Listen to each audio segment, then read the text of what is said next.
Hi friends, কি অবস্থা সবার? আই হোপ সবাই ভালো আছো। আজকে তোমাদের সাথে একটা মজার ডেজার্ট আইটেম শেয়ার করব। এখানে আমি মুড়ি আর চীনা বাদাম ভেজে নিয়েছি। এটাকে এখন আমি ব্লেন্ডারের সাহায্যে একদম গুঁড়ো করে নিব। শুকনো অবস্থায় আমি এই যে ব্লেন্ডার জারে দিয়ে দিলাম। এখন এটাকে আমি একদম গুঁড়ো করে নিয়েছি।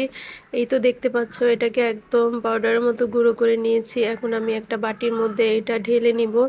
এইটার সাথে কিছু উপকরণ মিক্স করে আমি ডেজার্টটা তৈরি করব। তো তোমরা দেখতে থাকো আমি কিভাবে এটা করি।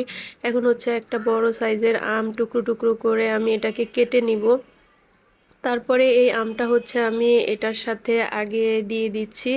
মুড়ির গুঁড়োটার সাথে আমি আমটা দিয়ে দিলাম। তারপরে এখানে কিছু নারকেল কোড়া দিয়ে দিচ্ছি।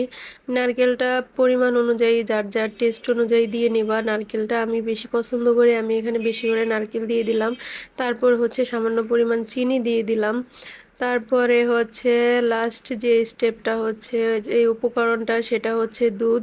আমি এই দুধটাকে জাল করে ফ্রিজে একদম ঠান্ডা করে নিয়েছি। ডেজার্ট আইটেম সবসময় ঠান্ডা খেতে অনেক মজা লাগে। এখন সবগুলো উপকরণ একসাথে মিক্স করে এই তো ডেজার্ট আইটেমটা তৈরি হয়ে